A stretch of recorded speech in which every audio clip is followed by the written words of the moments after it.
Pada saat ini, Leron berdiri sangat gugup di tengah kerumunan.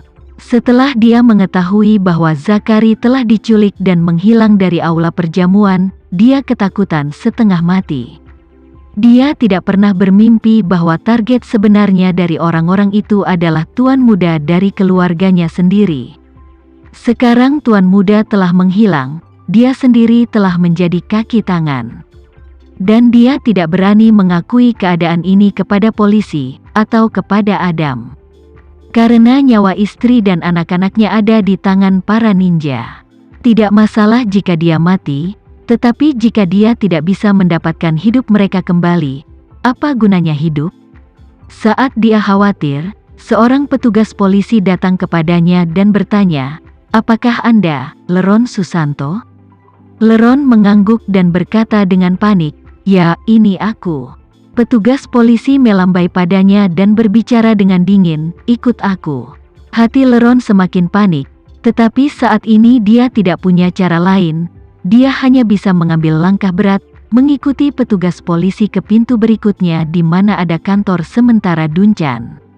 Begitu dia masuk, Leron gemetar ketakutan. Dia sudah lama mendengar tentang reputasi Duncan, jadi dia takut terlihat olehnya.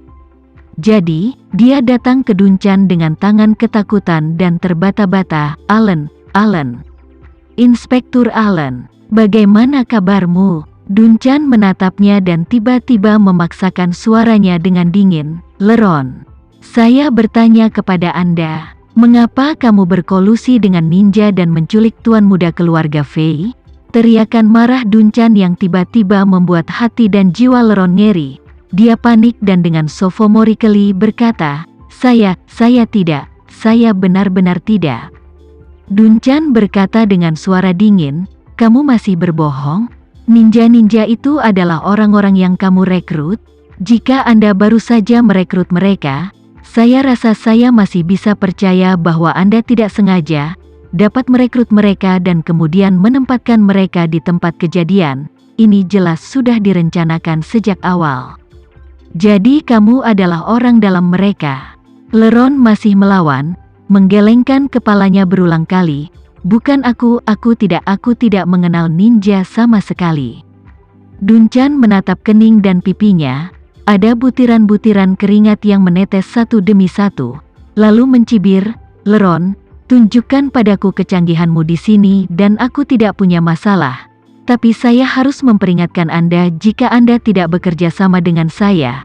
Kalau begitu sekarang saya akan mengembalikan informasi itu kepada Adam. Orang yang hilang malam ini adalah putra Adam. Aku tidak perlu mengingatkanmu tentang masalah ini, kan? Menurutmu apa yang akan dia lakukan padamu ketika dia tahu tentang ini?" Leron mendengar ini, pertahanan psikologis langsung runtuh sepenuhnya. Dia segera berlutut di depan Duncan, menangis, dan berkata, "Inspektur Allen, saya mengalami kesulitan." Inspektur Allen, geng itu menculik istri dan anak-anak saya, dan mengatakan bahwa jika saya tidak mematuhi perintah mereka, istri dan anak-anak saya akan hilang semua. Dan mereka memaksa saya untuk menyerah. Mereka juga membunuh pengasuh keluarga saya.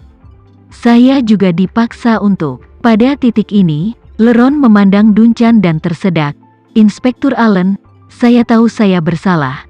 Saya pantas mati, bahkan jika tuan muda ingin saya mati, saya tidak punya apa-apa untuk dikatakan. Saya hanya memohon Anda untuk menyelamatkan keluarga saya yang terdiri dari 7 orang. Mereka tidak bersalah." Dari saat Leron masuk, Duncan menebak dari ekspresi khawatirnya, bahwa dia pasti tidak akan menjadi kaki tangan dalam masalah ini. Bagaimanapun, geng ninja itu bertindak dengan gaya yang kering dan kejam.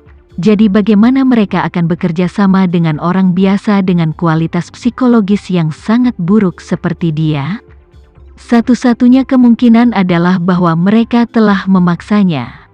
Karena itu, dia sama sekali tidak meragukan kata-kata Leron. Jadi, dia berkata kepadanya, "Leron, jika kamu ingin menyelamatkan istri dan anak-anakmu, kamu harus memberitahuku semua yang kamu tahu, termasuk kapan dan di mana geng ini bertemu denganmu, apa yang mereka katakan, dan pesan apa yang mereka tinggalkan. Menurut Dunchan, dia sekarang sangat membutuhkan untuk menemukan data gambar ninja itu. Harus terlebih dahulu memahami fitur wajah geng ninja ini, agar bisa menangkap mereka, dan waktunya sangat ketat. Jika tidak dipercepat, geng ninja ini bisa diselundupkan ke luar negeri. Menurut pendapat Dunchan, catatan pengawasan yang dirusak hanya dalam batas-batas hotel, tapi kontak LeRon dengan ninja di luar hotel pasti sulit untuk menghindari semua pengawasan kota. Karena itu, selama LeRon bisa memberikan waktu dan tempat kontaknya dengan para ninja di luar hotel, Dunchan akan dapat mengetahui data visual dari orang-orang ini.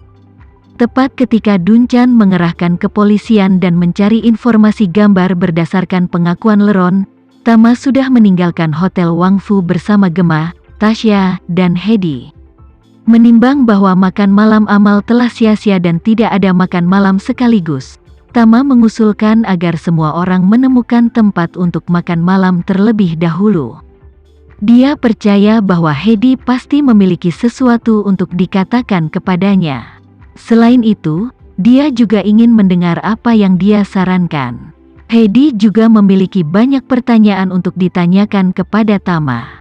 Dan Tama membiarkan para ninja itu menculik tuan muda keluarga Fei hari ini. Hal ini tidak main-main. Dia takut Tama telah melakukan penanganan yang buruk, menyebabkan bencana besar.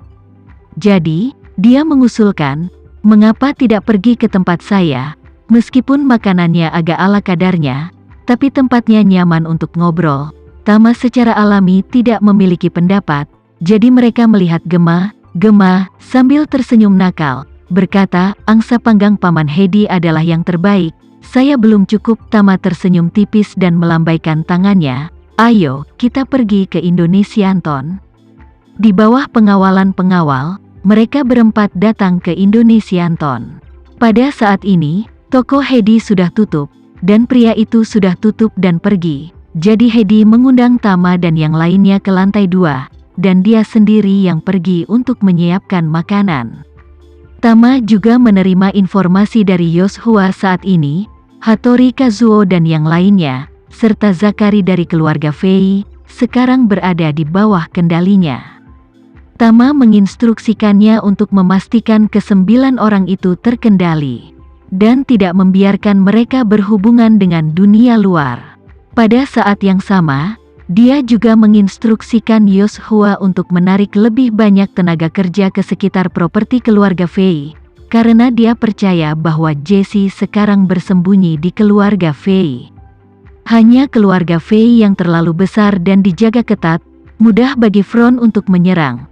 Tetapi jika mereka ingin menyelinap diam-diam untuk menemukan Jesse, itu hampir mustahil. Setelah keributan menjadi terlalu besar, Front pasti akan mengungkapkan keberadaannya. Kali ini, Tama tidak ingin secara langsung membeberkan Cataclysmic Front. Jika Front Cataclysmic terekspos sekarang, nanti ketika mereka datang ke Amerika Serikat untuk bersaing dengan keluarga Rothschild, ada satu kartu truf yang lebih sedikit untuk membuat pihak lain lengah. Solusi terbaik adalah dengan memasang jaring di sekitar keluarga Fei dan menunggu anak sialan Jesse itu masuk. 10 menit kemudian, Hedi berjalan ke atas dengan makanan. Setelah menyiapkan makanan, Hedi menyapa semua orang untuk makan, dan setelah semua orang duduk, dia memandang Tama dan bertanya dengan suara rendah, "Tuan Muda Renza, saya tidak begitu mengerti satu hal. Mengapa para ninja itu begitu takut padamu?" Tama tertawa. "Pernahkah Anda mendengar tentang keluarga Renza yang dicari untuk membalas dendam dengan Cataclysmic Front beberapa waktu lalu?" Hedi mengangguk dan berkata, "Aku baru mendengarnya." Setelah itu, mereka mengatakan bahwa keluarga Renza menyerahkan setengah dari asetnya ke Front Cataclysmic untuk menghindari bencana. Jadi ketika aku melihatmu hari ini, aku tidak pernah menyebutkan masalah ini.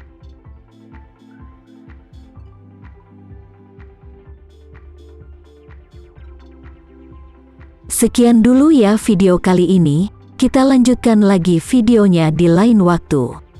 Oh iya, bagaimana menurut kalian? Semoga bisa sedikit menghibur kalian semua. Untuk teman-teman yang baru nonton, jangan lupa subscribe ya, hehehe. Dan kalau teman-teman ada yang ingin gabung langganan, bisa langsung gabung saja untuk dapat fitur yang menarik dan sedikit membantu Mimin. Terima kasih banyak sudah menonton, sampai jumpa lagi, bye bye bye.